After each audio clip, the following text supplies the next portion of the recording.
It's late, they turned the lights down, and I feel like doing another video, so this is going to be for you guys, because you're amazing. This is, again, the 14 gauge aluminum that we're going to hammer, because it's so much fun. We're just going to take this much. This is a much as this is as much as it is. We're going to take two of them and make them the same, and that way we'll know that we used the same amount of this much. There we go. Now we're going to do another part. Ha ha ha. Simple, another part. There we go. And we're going to cut a smaller amount and do the same amount of this much. This is actually, this is this much, this is that much. So we're going to start with this much, and then we're going to move to that much. I'm not telling you how much it is. Why? I want you to use your imagination and make your own. And yours might be a different amount than mine because you didn't have the right technology to figure out exactly how much this is, this or that. But that's okay. Ready? Let's do this. Here we go, here we go. We're going to start on the end and we're going to make a loop. That's always a good place to start. We'll start at the very beginning. That's always a good place to start. That's from some kid's song, I think.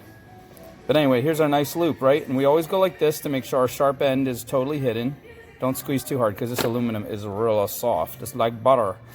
What am I going to do? I don't know what I'm going to do. I think I'm going to make another leaf shape like last time.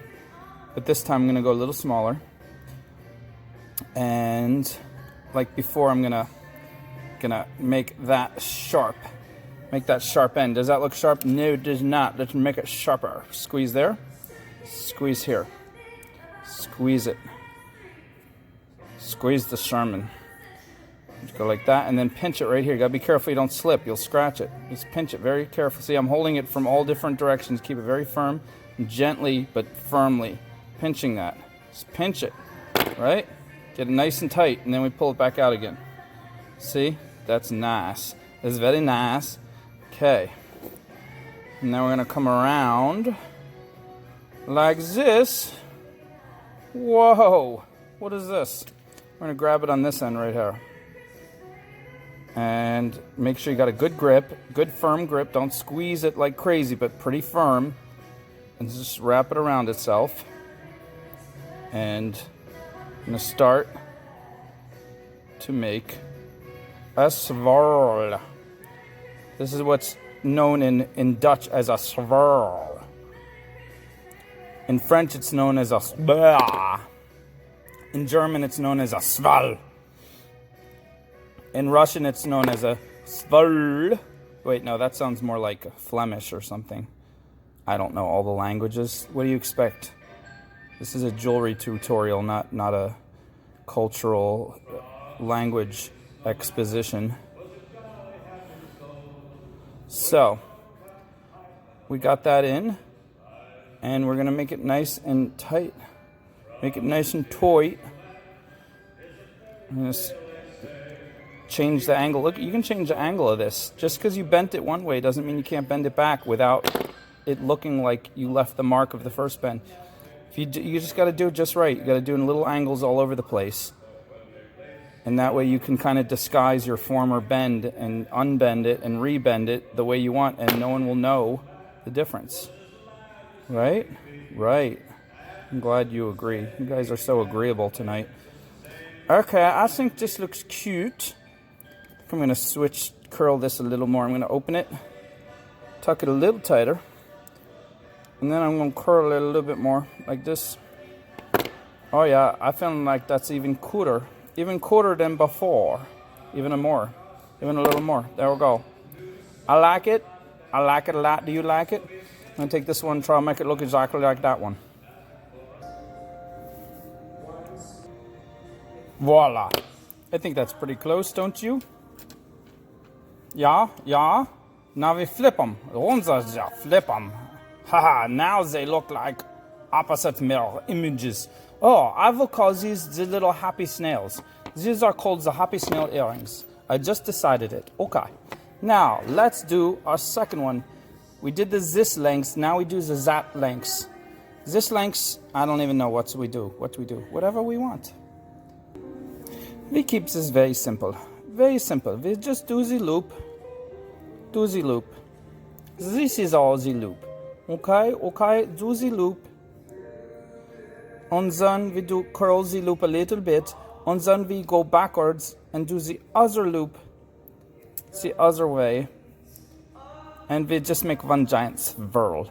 Just a giant swirl. That is all we is doing. All of it.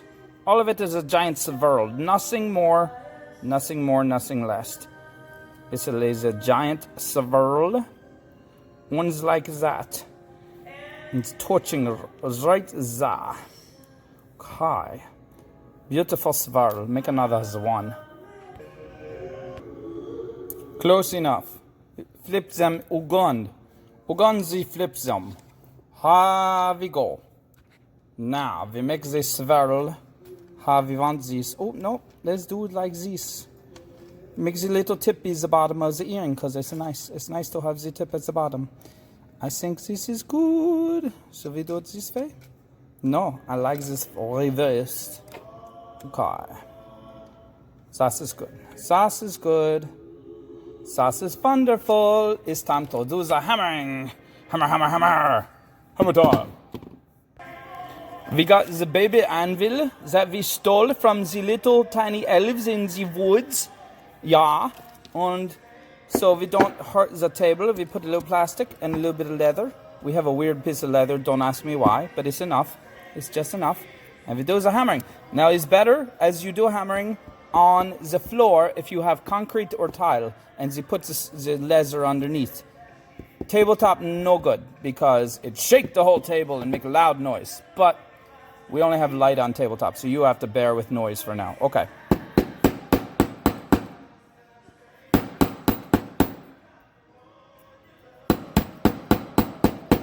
The only part we is careful not to hammer. Oh, it doesn't matter on this one. This one we hammer everything. Hammer like you want to destroy. Hammer with anger. Put the anger into the earrings. So when people wear them, they will be angry. Then people will fight and you can place bets on who will win. You sell them earrings and then you place the bets. Make money 2 times. Unless you are a poor gambler, then you lose your money. Do not do that. Now this one, this is where the earring hook will be, right here. Ooh, you know what? We could do it like this, or we could do it like this. Oh, that's different, but I like it. I like it better like this, like that. So this is where the earring hook will go, right here. So only this part right here we do not hammer. We do not hammer this edge because the earring has very little loop and it has to fit. If we hammer flat, the earring loop might not be able to get around there, and then we have to add jump rings. This big mess. Okay, ready? We go. Here we go. Let the anger flow through the hammer. Careful not to get this little edge. Get right up to it. If you get it a little bit, it's okay. Try not to get it a lot.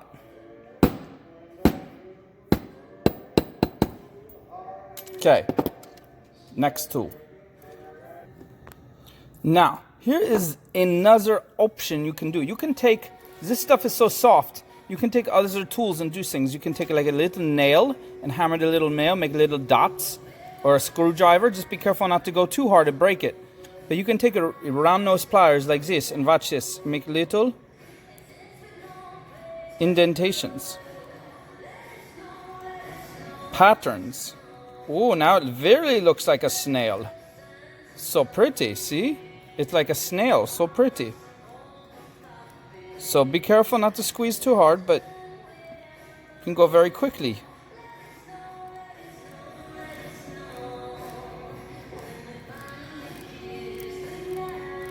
Oh, that's so pretty.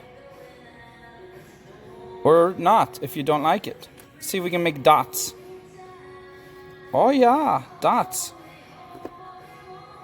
This is so pretty. Right? All kinds of ideas for you. Now, it is always good to have assorted jump rings, like so. So here we go.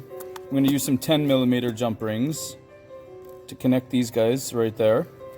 We're going to use some 6mm jump rings to connect these two parts right here, because this is a weak spot. It's pretty strong because it was hammered, but if it gets caught on something, it could pull open and snag. Most people would leave it. It takes a lot of pressure to open this, but it's a big liability. I'm a little bit of a perfectionist sometimes, and one little jump ring can't hurt. So I'm going to put the little jump ring right there, and then this one's going to connect these two, and then the earring hook, and that's pretty much it.